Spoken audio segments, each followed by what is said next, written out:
My husband went on a secret trip with his lover and members of her family. When they returned, the house had already been sold. I had packed everything up and moved abroad. Hello everyone. Thank you for being here with me today. Before I begin my story, I'd love to know which city you're joining us from. Please feel free to share in the comments. Now, let me take you into this story. You know, it's funny how a life can change in a single moment. Not with a bang, but with a quiet buzz from a phone. I've wanted to tell this story for a long time, but it's taken me a while to find the right words, to be able to look back without the anger, without the pain. It's a story about marriage, about the kind of betrayal that cuts deeper than bone, and about finding a strength you never, ever knew you had. It's my story. And it all started on a quiet Wednesday evening, the kind of evening that feels so devastatingly normal, you'd never guess your entire world is about to be set on fire. I was setting the last platter of roasted chicken on the dining room table when my phone buzzed. The chicken skin was golden brown and crispy, just the way Richard liked it, and the whole house smelled of rosemary and garlic.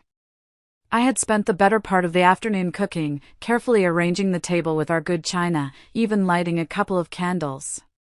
He'd been so stressed at the law firm lately, and I just wanted to create a little pocket of peace for us, a nice meal where we could reconnect. I remember smiling as I picked up the phone, thinking he was calling to say he was just a few minutes away. A quick glance at the screen showed his name, and I felt that familiar little flutter of warmth. Hello, I answered, wiping my hands on a dish towel as I hit the call button, ready to tell him to hurry home before the food got cold. Carolyn, we need to talk. Richard's voice was as calm and distant as if he were discussing tomorrow's weather. There was no warmth, no affection. Just flat, matter of fact. The kind of voice you use with a subordinate, not your wife. My smile faltered. Is everything okay? I asked, a knot of unease tightening in my stomach. Everything's fine, he said, and the casualness of it was a cruelty in itself. Listen, next week on Wednesday, the whole family is heading to Palm Springs for a week. I've already booked the plane tickets and a vacation rental. The platter in my hand suddenly felt impossibly heavy. My knuckles went white as I gripped the phone, the edge of the ceramic digging into my palm. A sudden, familiar tightness clenched in my chest, a feeling I knew all too well. This was the third time. The third time in 3 years of marriage. My own voice, when it came out, sounded unnaturally placid, like the eerie calm before a storm. I was determined not to let him hear the tremor in my hands. The whole family, you say, I repeated, my gaze drifting over the two perfect place settings on our dining table. So, your parents, your sister Diane and her new boyfriend, your aunt, and your cousin. That's 6 people. I forced a deliberately cheerful tone, the kind you use when you're desperately trying to pretend your heart isn't sinking into the floor. That's right, he said, oblivious.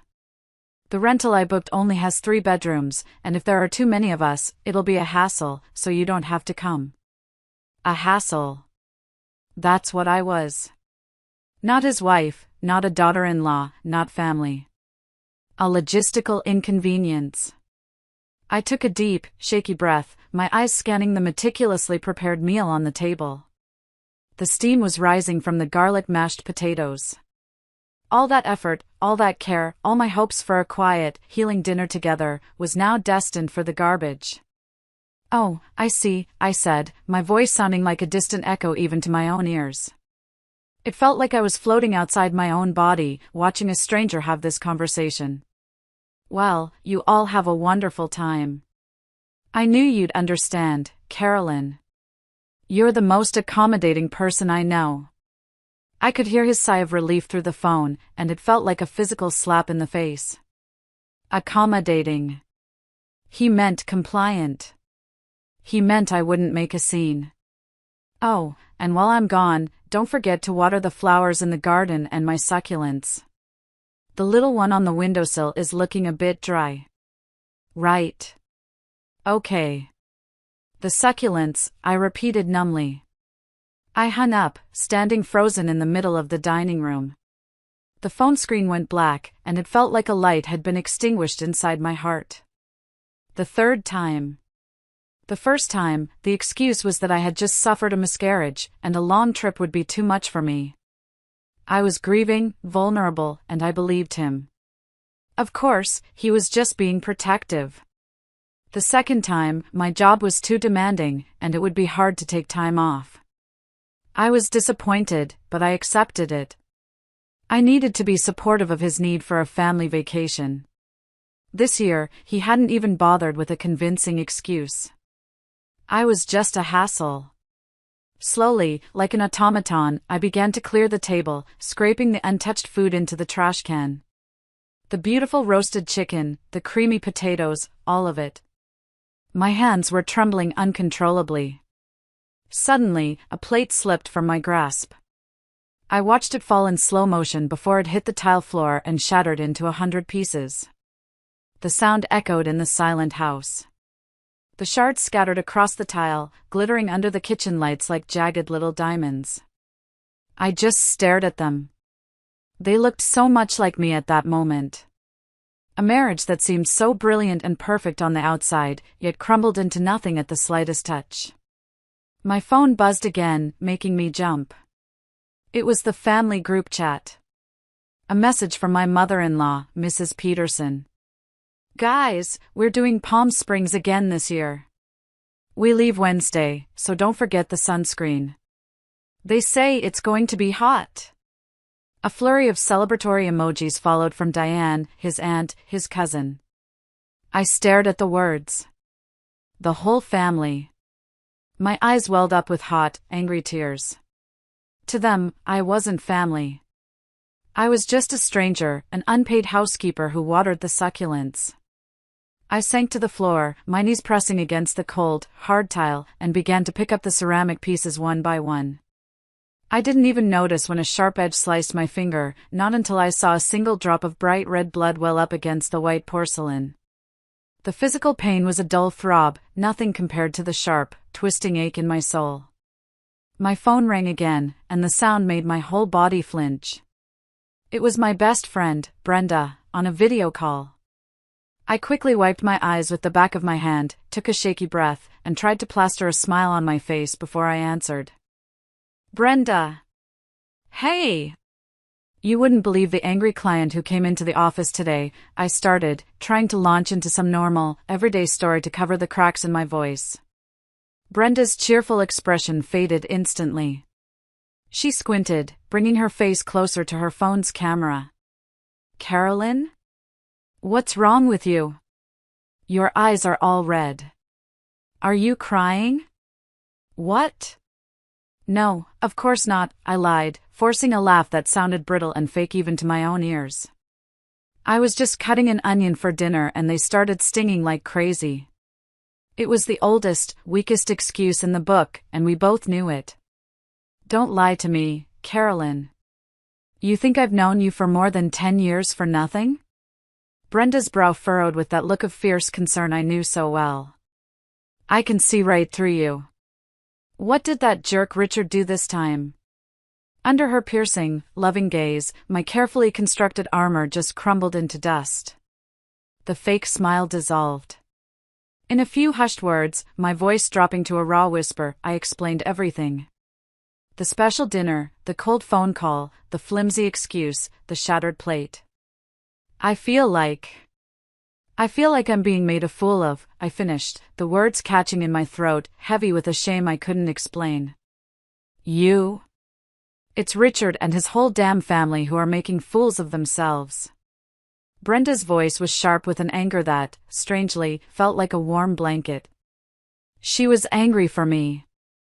"Carolyn, for God's sake, wake up. These people don't see you as family." I fell silent. Deep down, I already knew it.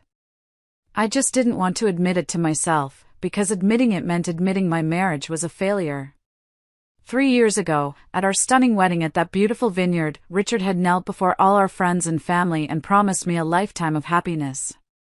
The image was still so vivid in my mind. How had we gotten here in the blink of an eye? Carolyn, Brenda's voice suddenly turned serious, all business. You remember you signed a prenup, right? I nodded, feeling a chill. It was a month before the wedding. Richard had suddenly brought it up, claiming it was a family tradition, a formality for his family's legal practice. Although it made me uncomfortable, I signed it. I loved him. I wanted to prove to him and his family that I wasn't after his money. What a fool I was. The house is in your name, right? That's clear property, she pressed, her eyes narrowed. It was a wedding gift from my parents, I explained, the words tasting like ash. They paid the entire down payment. The inheritance from my grandmother. We registered it as my separate asset, only in my name. But, after we got married, Richard kept insisting we add his name to the deed. He said it was for appearance's sake, that all his colleagues at the law firm had their names on their deeds and it was embarrassing for him. Brenda's forehead wrinkled in disgust.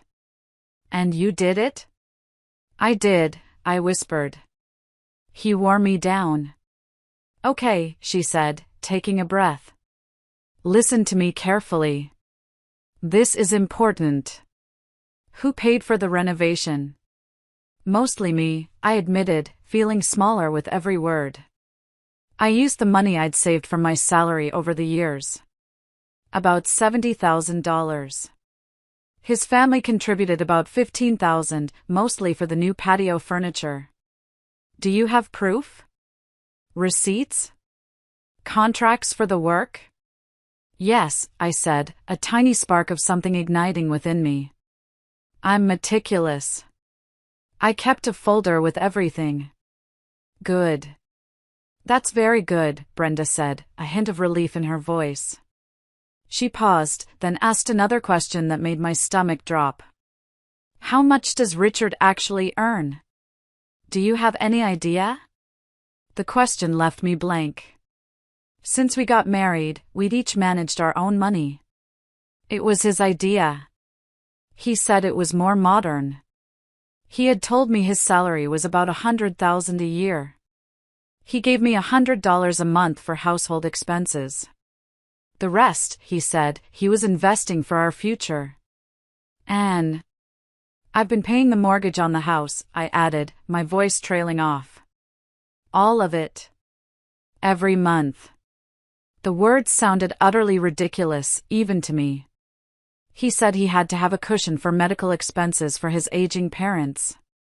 Brenda slammed her hand on her desk. I heard the thud through the phone. Carolyn. For the love of God. Don't you realize they're scamming you? That's not a normal marriage. That's financial abuse. My eyes filled with tears again, but this time they were hot with anger, not just sadness. It was true. To the world, I was the woman who lived in a luxurious house, the wife of a successful lawyer. But the reality was I had to think twice before buying a new winter coat. Meanwhile, just last Christmas, Richard had gifted his mother a $20,000 gold bracelet without a second thought. My life was a lie, a carefully constructed illusion, and I was the one paying for it. After I hung up with Brenda, I sat on the cold kitchen floor for a long time, surrounded by the wreckage of my dinner and my marriage. Brenda's words echoed in my head, wake up. Protect yourself. An hour passed. Then another. Finally, a cold resolve settled over me. I got up, washed my face, and walked directly to Richard's office door. In my jewelry box, hidden beneath some old trinkets, was the emergency key he'd given me years ago, just in case. When we got married, we promised to respect each other's privacy. I had never once considered breaking that promise. Tonight, I was going to shatter it into a million pieces. The sound of the key in the lock seemed unnaturally loud, a gunshot in the silent house. When I opened the door, a faint smell of expensive men's cologne hit me. The office was impeccably tidy, almost sterile. Law books on the shelf were arranged by height, a perfect, rigid line. There wasn't a speck of dust on his large mahogany desk. I started with the drawers, my heart pounding a nervous rhythm against my ribs. The top one held a few unimportant work documents and some fancy pens. The middle one contained several photo albums, and my stomach clenched as I flipped through them. They were almost all pictures of Richard with his family, at holidays, on previous vacations, at his sister Diane's graduation. There were only a handful of photos of the two of us together, tucked away at the very back. The bottom drawer was locked. Of course it was. The anomaly only confirmed my growing suspicions. My eyes scanned the room, searching. And then I saw it. Tucked behind a row of thick legal books on the bottom shelf was a small, black metal safe. Richard had bought it last year, claiming it was to store important, confidential client information from his law firm. My heart started pounding so hard I could hear the blood rushing in my ears. I knelt down, my hands shaking. I tried our anniversary date. A small red light blinked. Error. I tried his birthday. Error. I felt a surge of despair. What else could it be? Then, a bitter thought crossed my mind. On a whim, my fingers trembling with a mix of anger and dread, I entered his mother's birthday. The safe opened with a soft, electronic click. Inside, there was a stack of well-organized documents. On top of everything was a thick manila folder labeled property. My heart went cold as I opened it and pulled out the property deed. It was the deed to my house, the house my parents' inheritance had paid for. But under the owner section, it clearly stated Richard Peterson and Carolyn Miller, in joint tenancy. My breath caught in my throat. I remembered the day we went to the lawyer's office to add his name. It was supposed to be a tenancy in common, giving him a small minority share. This was different. Joint tenancy meant he had right of survivorship. It meant he owned half of everything. My parents' legacy, my life savings, half of it was legally his. He had tricked me. My hands trembling so hard I could barely pick up the papers, I continued searching. I found several bank statements from an account I never knew existed. I unfolded the first one. The balance at the bottom of the page stunned me into silence. It wasn't the comfortable, but modest, savings I would expect from his salary. It was nearly $1.5 million. My eyes scanned the transaction history.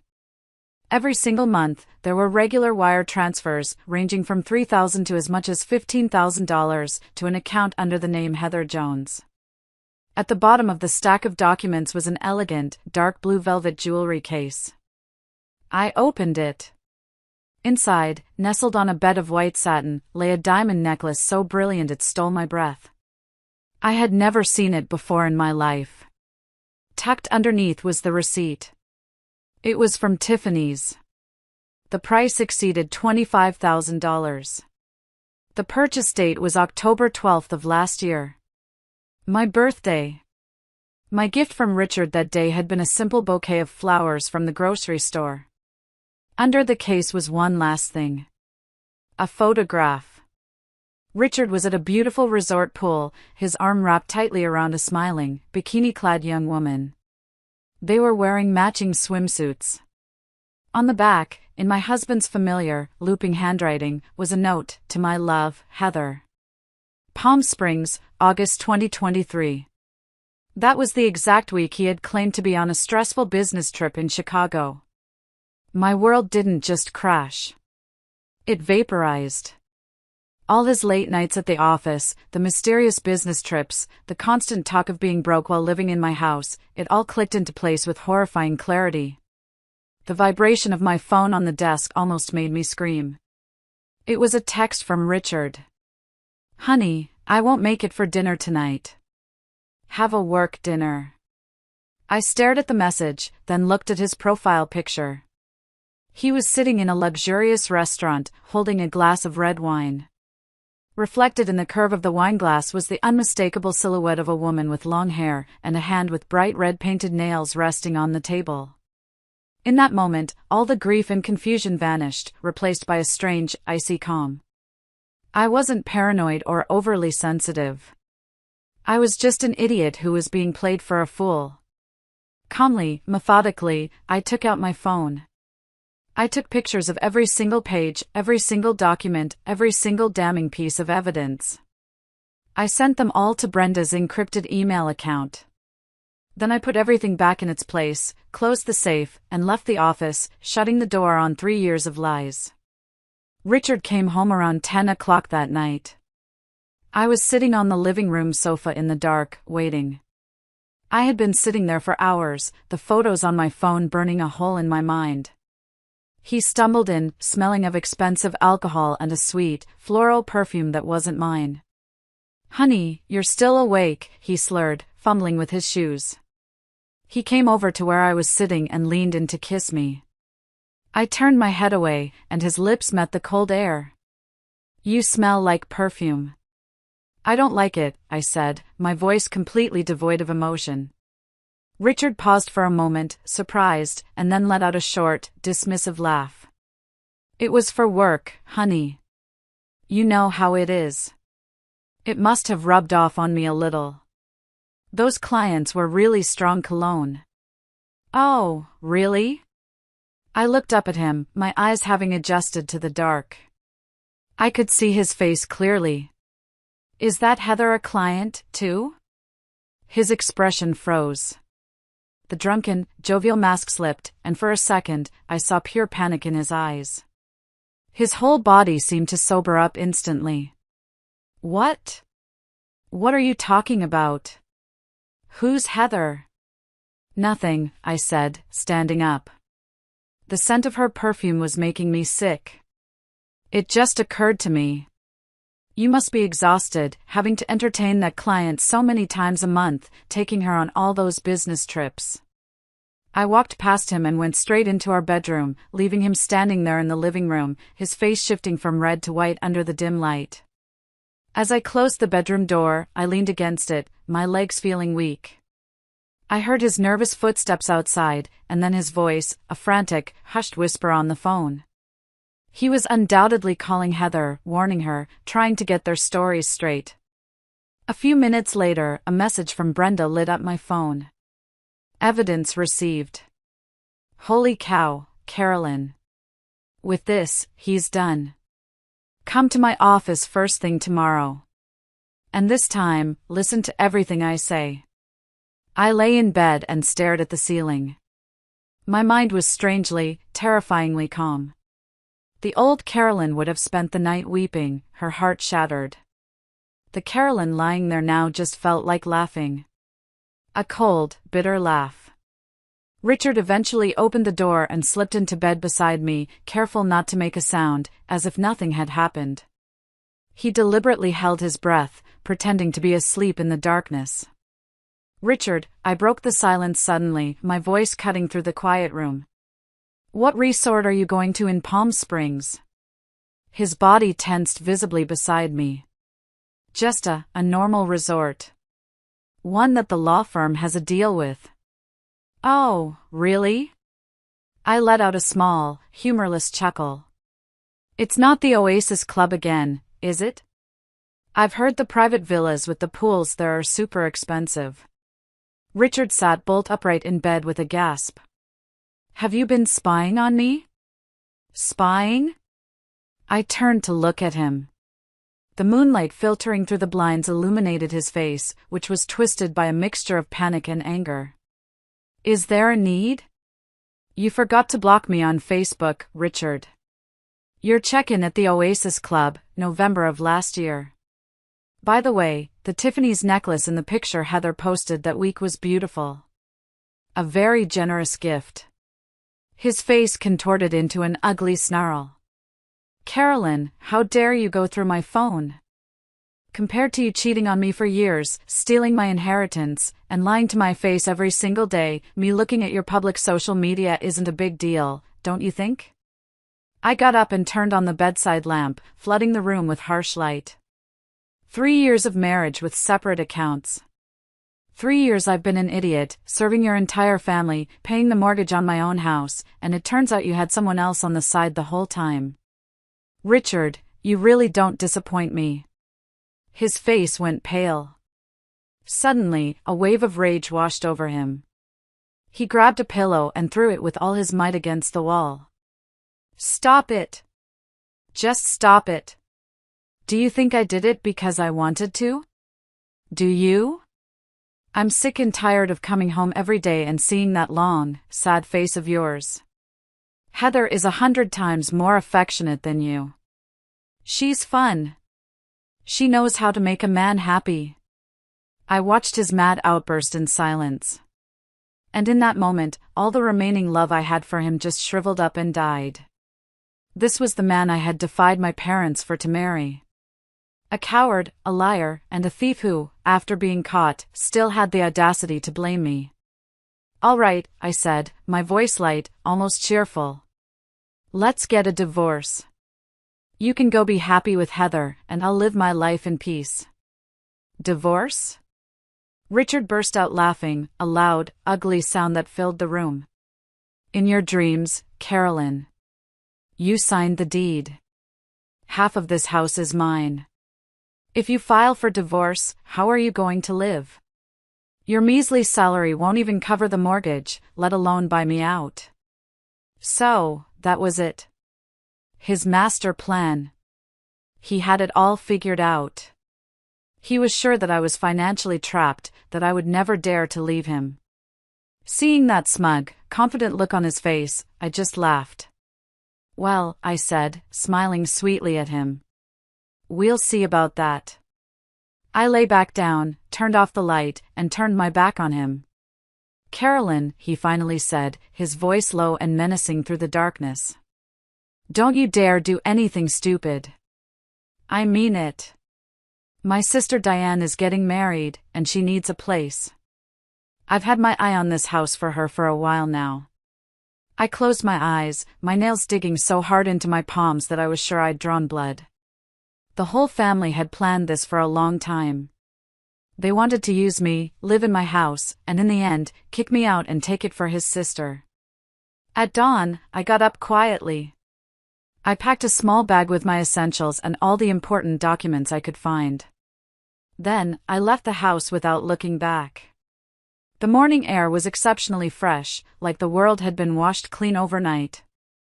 I took a deep, shuddering breath and called Brenda. It's time, I said. The war has begun. Brenda's office was on the 28th floor of a gleaming glass skyscraper in downtown LA.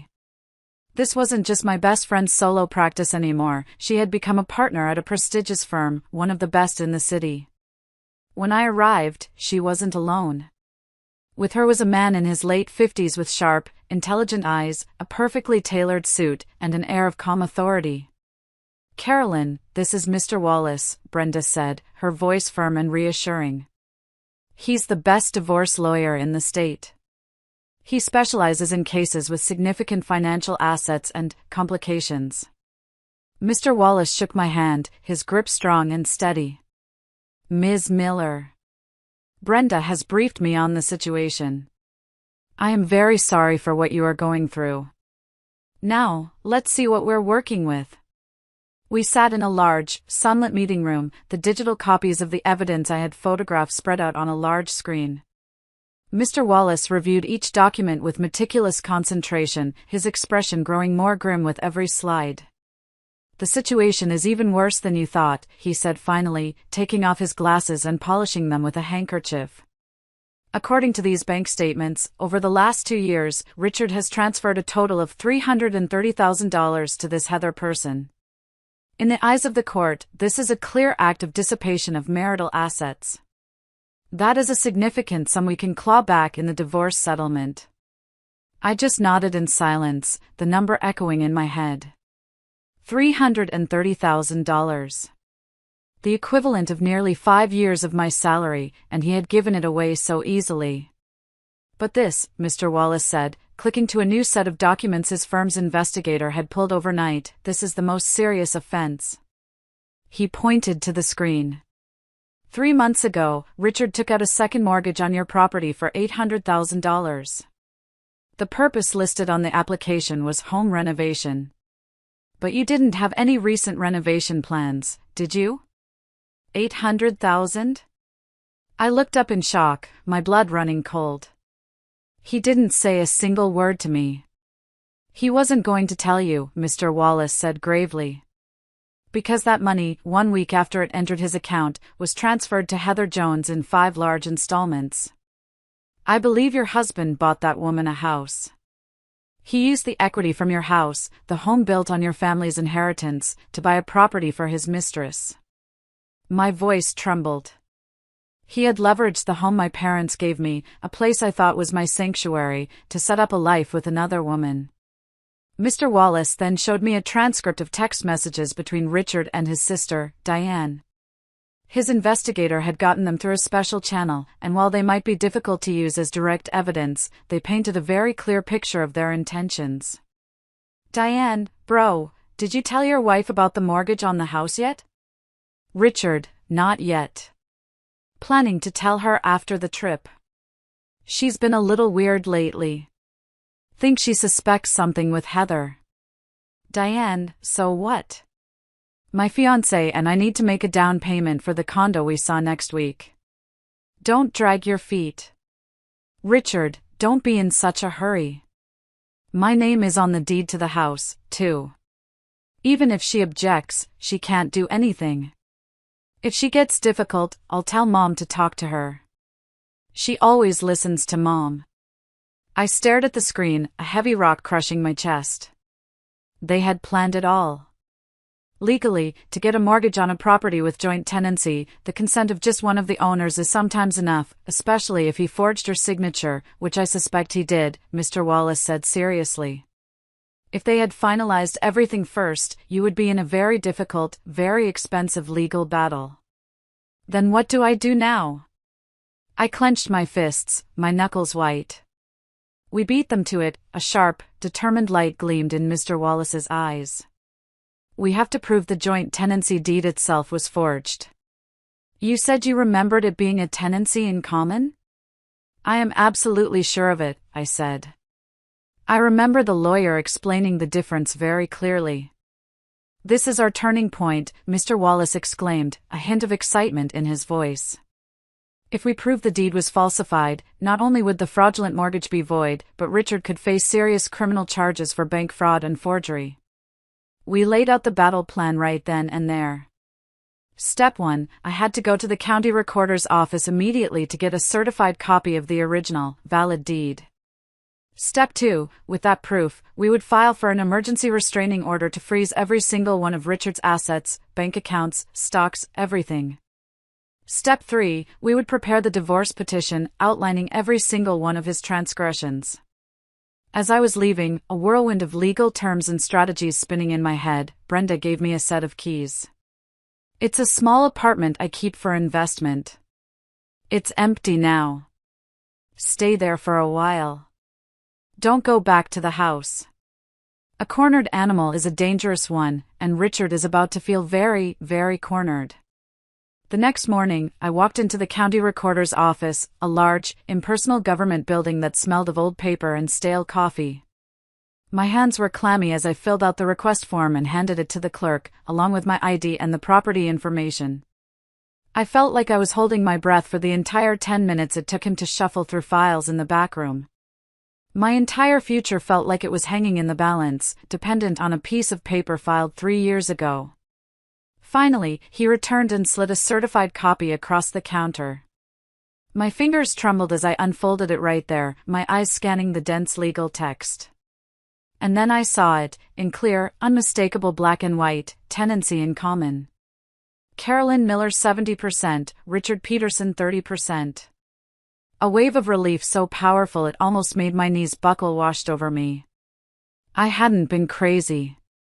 I hadn't misremembered. He had deliberately, criminally, falsified the document.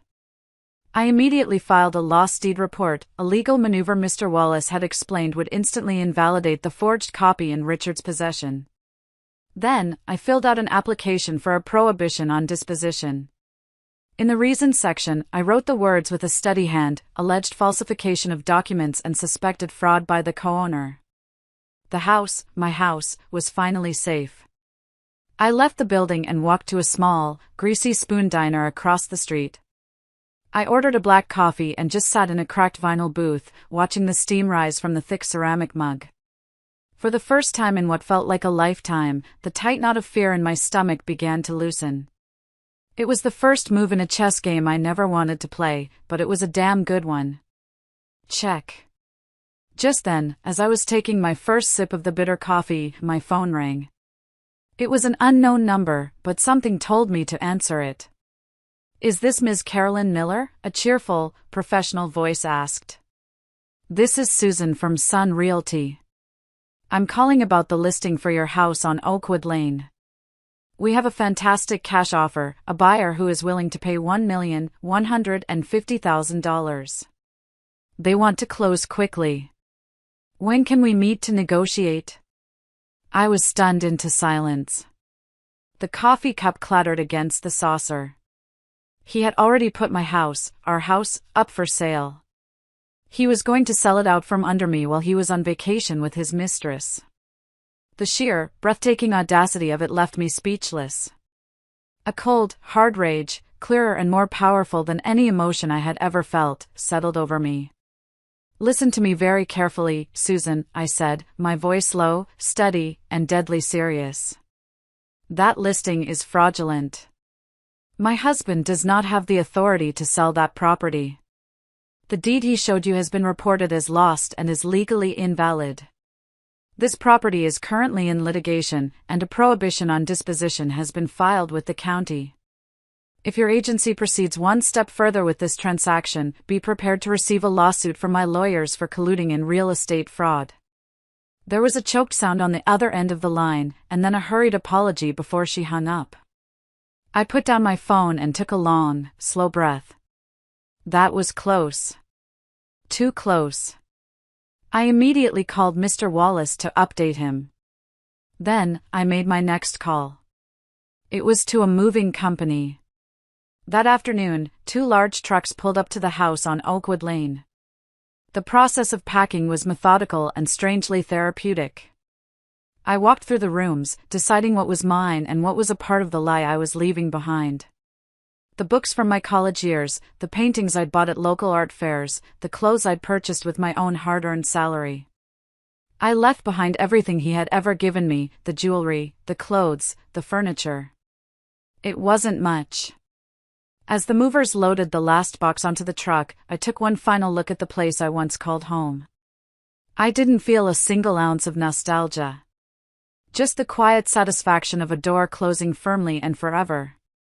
I locked the front door with my key, walked to the community gatehouse, handed the key to the doorman, and informed him that any future matters related to the house should be handled through my lawyer, Mr. Wallace. My new life had officially begun. A week later, I was sitting in Mr. Wallace's sunlit office, reviewing the final draft of the divorce petition, when my phone buzzed with a notification. It was from a tracking app Brenda had helped me install on Richard's flight itinerary. His plane from Palm Springs had just landed at LAX. The first sign of trouble for him came, as I later learned, at the airport rental car counter. I could almost picture it, Richard, tanned and smug from his week-long vacation with Heather, confidently handing over his American Express black card, only for it to be declined. The confusion on his face, the flicker of annoyance. He would have tried another card, then another. The growing impatience of the clerk, the line of people behind him starting to grumble. The ultimate humiliation for a man like Richard. The restraining order had worked. Every single one of his assets was frozen solid. They must have taken an expensive cab, because 2 hours later, the doorman from my old community called me, his voice strained. "Ms. Miller, Mr. Peterson and his family are here. His parents and his sister are with him. They're making quite a scene." Mr. Wallace and I headed there immediately. We could hear them before we even saw them. From a block away, my former mother-in-law's shrill, piercing voice cut through the quiet afternoon air of the manicured suburb. "My son is the owner of this house. His name is on the deed.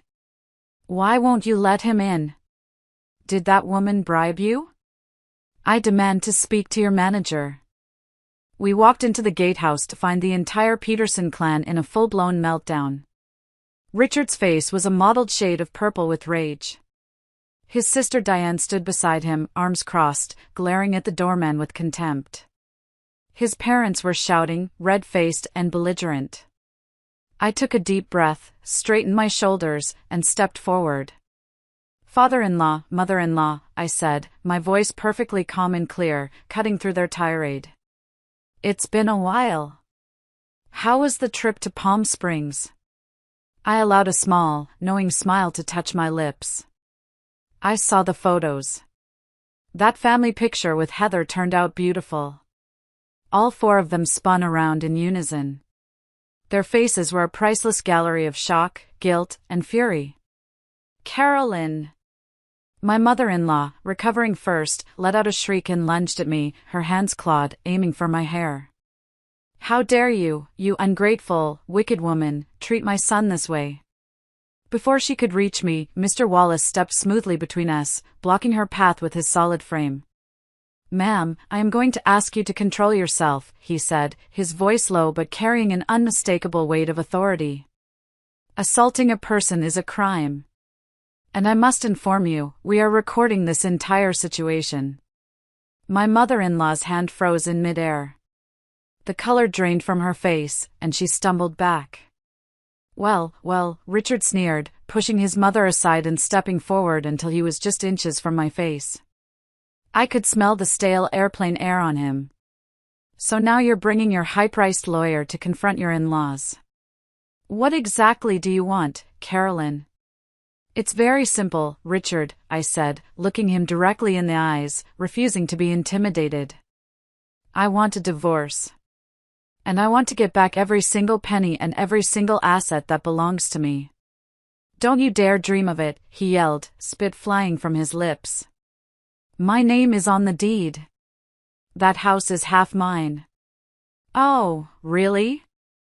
I pulled a folder from the leather briefcase Brenda had given me. I calmly opened it and presented him with the certified copy from the recorder's office. "This is the original, legally filed registration. The house is a tenancy in common. My share is 70%, your share is 30%. It's clearly specified. The joint tenancy document you've been using is a forgery. Which, by the way, is a felony." Richard's face went completely white. He stared at the paper as if it were a snake. "And that's not all," I continued, my voice gaining strength with every word. "You forged my signature on an $800,000 mortgage contract, that's bank fraud. You transferred over $300,000 of marital assets to your mistress. According to California law, in a divorce with proven fault of this magnitude, not only would you not be entitled to any part of the house, but you will have to pay me back for every dollar you stole, plus damages." His mother couldn't take it anymore. "That's impossible. My son has been supporting you for years. You ungrateful." "Supporting me?" I laughed, a real, bitter laugh that came from deep in my belly.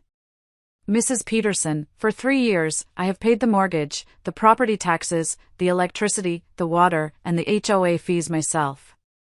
Your son gave me $100 a month for household expenses, an amount that didn't even cover his own food and alcohol." The entire Peterson family was speechless.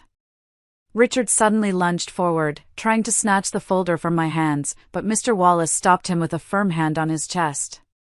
He looked like a cornered, rabid animal. "Carolyn, don't you push me," he hissed. "I know a lot of powerful people. I can make it so you can't find a job in all of LA." Threatening the opposing party in a legal dispute, Mr. Wallace said calmly, holding up his phone where a red light was clearly blinking. "Mr. Peterson, this recording will be very damaging evidence against you in court." The fight seemed to drain out of Richard all at once. The rage and arrogance vanished, replaced by a desperate, sniveling panic. Tears welled up in his eyes. "Carolyn, honey, I'm so sorry," he whimpered, reaching for my hand. "I was wrong. I was an idiot. Please, just give me one more chance. I'll leave Heather. I swear. I'll do whatever you say." I looked at the man crying in front of me, the man I had once loved more than life itself, and I felt nothing but a cold, vast emptiness. "It's too late, Richard," I said calmly, pulling my hand away. "I've given you far too many chances." As expected, Richard didn't sign the divorce papers. His begging and pleading had been nothing but a performance. When that failed, he reverted to his true nature, that of a bully. He launched a vicious smear campaign. He posted a long, tearful message on Facebook, full of half-truths and outright lies, insinuating that I was mentally unstable and had left him for a richer, more successful man.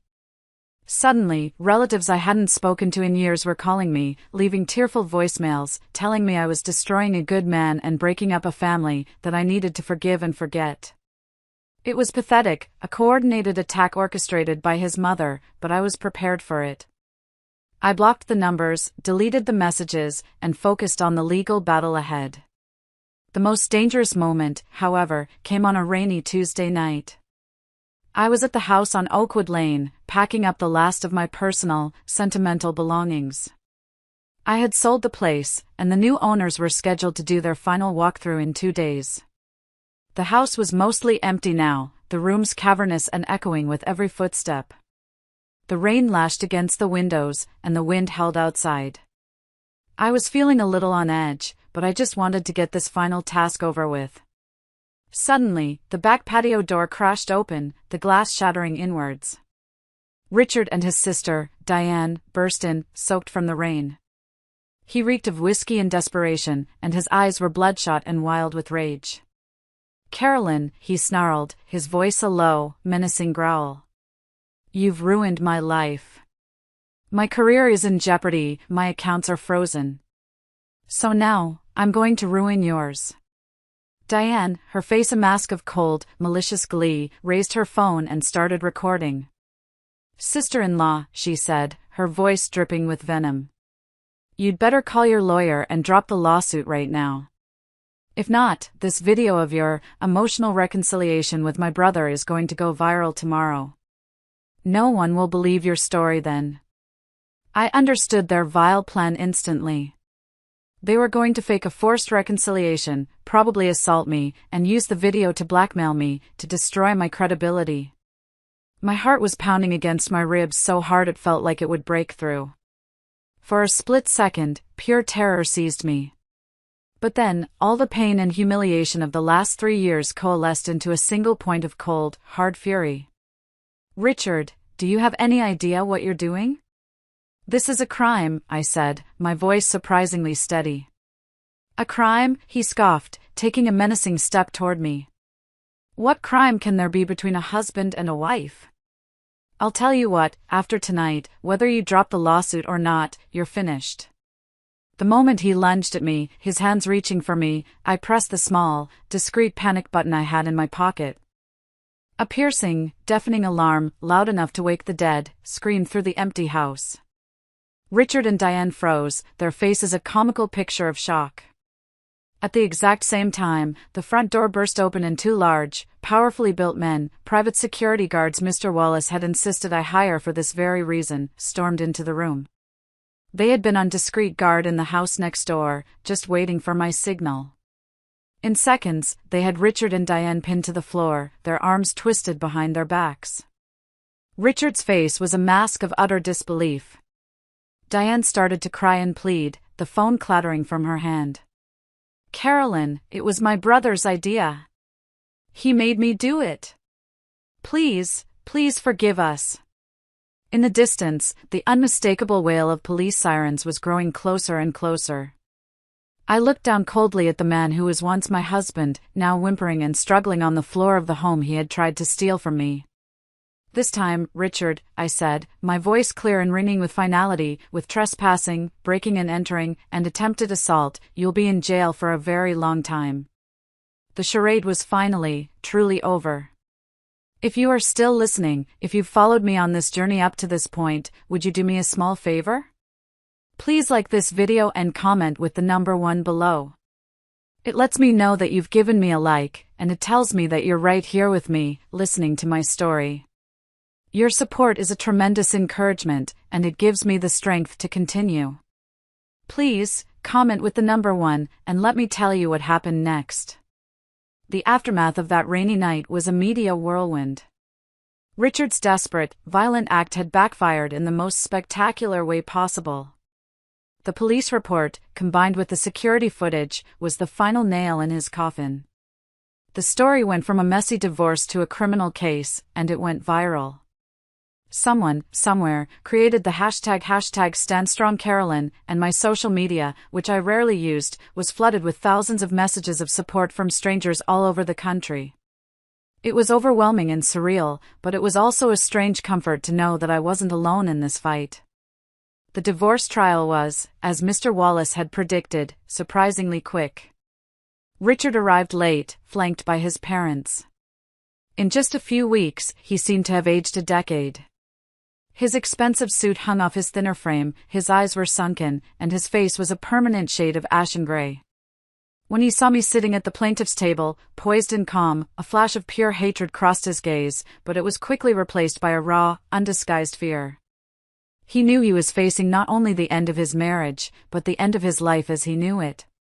His lawyer, a young, out-of-his-depth associate from his father's firm, tried to argue that the money transfers were simply gifts between friends and that Heather was a distant family cousin. But when Mr. Wallace presented the court with the intimate photos from Palm Springs, the explicit text messages, and the receipt from Tiffany's for the $25,000 necklace, even the lawyer was left speechless. The jury's collective gasp was audible. Regarding the falsification of the deed and the forged signature on the mortgage contract, Richard's defense had nothing to say. When the judge, a stern, no-nonsense woman in her 60s, asked Richard directly why he had done it, his answer stunned the entire room into silence. My sister was getting married, and her fiancé's family wasn't contributing anything to their new life," he mumbled, refusing to look at the judge. I wanted to help my family a little. And for that, you falsified legal documents, you forged your wife's signature, and you dissipated hundreds of thousands of dollars of marital assets, the judge asked, her voice severe. Mr. Peterson, as a lawyer yourself, were you not aware of the very serious legal consequences of your actions? Richard lowered his head and said nothing. His mother, sitting in the front row of the courtroom gallery, broke down into loud, hysterical sobs until a bailiff had to escort her out. The final verdict was more than I could have hoped for. The judge granted the divorce, effective immediately. The house on Oakwood Lane was fully and solely awarded to me. Richard was ordered to return the full $330,000 he had transferred to Heather. 70% of all remaining savings and investments in his name were awarded to me as compensation for damages and emotional distress. In addition, Richard had to pay all of my legal fees and court costs, a sum that was well into 6 figures. As the judge read the verdict, the finality of the gavel falling echoing through the courtroom, Richard's face turned completely ashen, and his father had to physically hold him up. The journalists' cameras flashed non-stop, immortalizing the miserable, defeated sight of the Peterson family for the morning papers. In the separate criminal trial that followed a month later, Richard was found guilty on multiple counts of forgery and bank fraud. He was sentenced to 3 years in a state prison. As I left the courthouse that final day, the bright California sunlight felt like a blessing. Justice, it turned out, wasn't just a concept in a law book. It was real. The first thing I did as a free woman was finalize the sale of the house. The closing was quick and clean. The buyer was a single mother with 2 young children, and her excitement about the backyard and the proximity to the local school was infectious. As she signed the last document, she took my hand. "Carolyn," she said, her eyes kind. "I've seen the news. You're a very brave woman. I want you to know, this house, in my hands, will be filled with nothing but love and laughter." My eyes welled up a little. That was exactly what the house, and I, needed to hear. A week later, I was on a plane, watching the familiar grid of Los Angeles shrink below me. Before everything had fallen apart, a multinational company I'd long admired had been recruiting me for a position. An opportunity had opened up in their Singapore office for a marketing director, overseeing the entire Asia-Pacific region. They renewed their offer, and I accepted without a moment's hesitation. I needed a new beginning, a place where no one knew my name or my painful story. The first few months in Singapore were an exhilarating blur of activity. The work was more challenging than anything I'd ever done, but I threw myself into it, grateful for the distraction. I was leading a new team, developing complex marketing strategies for a dozen different countries, and navigating a new and vibrant culture. On the weekends, instead of moping in my new, sterile apartment, I forced myself to explore. I wandered through bustling hawker centers, tried exotic foods I couldn't pronounce, and made a few new friends from work. For the first time in years, my life was full and dynamic and meaningful, and it was a life I was building entirely for myself, on my own terms. One afternoon, about 6 months into my new life, I received an email from Mr. Wallace. Attached was a small clipping from the crime section of a national newspaper with the headline, "Disgraced Lawyer and Socialite Wife Splits Divorce After Husband's Deed Forgery Scam." In the grainy photo, Richard was being led away in handcuffs, looking pathetic and defeated. I stared at it for a moment, then calmly closed the email and moved it to the trash. I felt nothing. No anger, no satisfaction, no pity.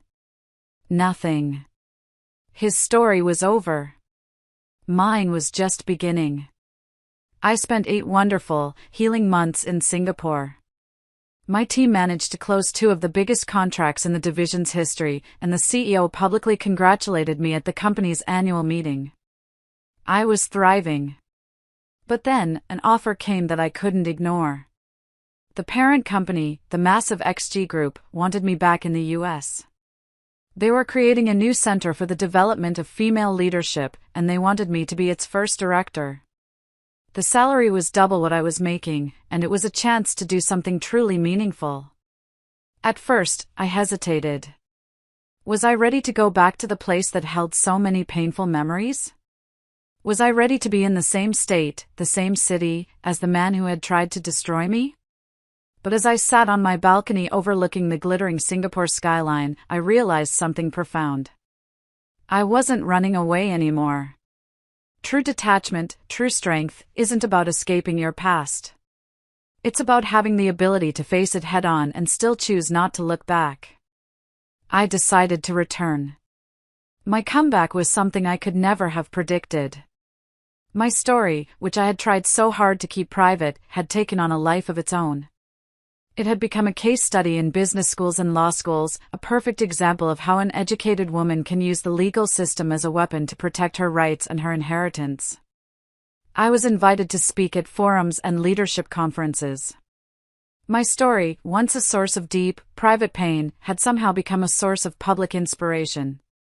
One night, I was the keynote speaker at a high-level business forum held in a grand ballroom in downtown LA. As I was mingling afterwards, a familiar figure appeared at the ballroom door. It was Richard.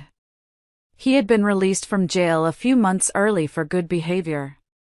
He was wearing a cheap, ill-fitting suit and holding a pathetic-looking bouquet of grocery store flowers. He had lost a lot of weight, and the confident arrogance he once wore like a second skin was gone, replaced by a deep, weary desperation. "Carolyn," he said, his eyes lighting up with a flicker of hope when he saw me. "I just wanted to congratulate you in person. You look stunning." Security guards started to move toward him, but I held up a hand to stop them. I needed to do this myself. "Richard," I said calmly, my voice even. "Please leave. I know I don't have the right to see you." His voice cracked, and he took a step closer. I was really wrong. So wrong. Heather ran away with all my money. My mom had a heart attack from the shock and is in the hospital. I've lost my job, my law license. It's my karma. I know that. Seeing him cry, seeing him so broken, didn't evoke any emotion in me. The wound he had carved into my past was so deep that I no longer had the strength to even hate him. "Let's leave the past behind," I said, my voice gentle but firm. "I wish you the best, Richard, I truly do. But please, don't come looking for me again." He suddenly dropped to his knees right there on the marble floor of the ballroom. "Give me one more chance, Carolyn. Please. Just one more chance." Security, I turned and called, my voice ringing with a finality that could not be misunderstood. Please escort this gentleman out. As they gently but firmly pulled him to his feet and dragged him away, he struggled, yelling as he turned to look at me one last time. Carolyn, you're a ruthless woman. After all we've been through. I composed myself, raised my head, and returned to the event, the whispers in the ballroom fading behind me. After that night, Richard never appeared in my life again. With the arrival of spring, I bought a beautiful new apartment in LA with a balcony overlooking the city. The day of the signing, I made sure the deed was solely, unequivocally, in my name. That night, I stood on my new balcony, looking out at the endless sea of lights. A year ago, I was still Carolyn Peterson, a trapped and heartbroken wife. Today, I was just Carolyn Miller. My memoirs, titled Rebirth, were about to be published. My editor had recently sent me a note suggesting I add a final chapter on how to build healthy relationships. He wrote, "Many readers will wonder if, after everything you've been through, you still believe in love." I sat down at my desk, opened my laptop, and on a blank page, I began to write. I believe in love, I typed, the words flowing easily. But I believe more in myself. True security never comes from another's promise, but from the unshakable confidence in your own strength, your own worth, and your own ability to rise from the ashes. Thank you all so much for listening to my story. If any part of it resonated with you, if it gave you a little bit of strength or hope, please consider sharing it. You never know who in your life might need to hear that they are not alone.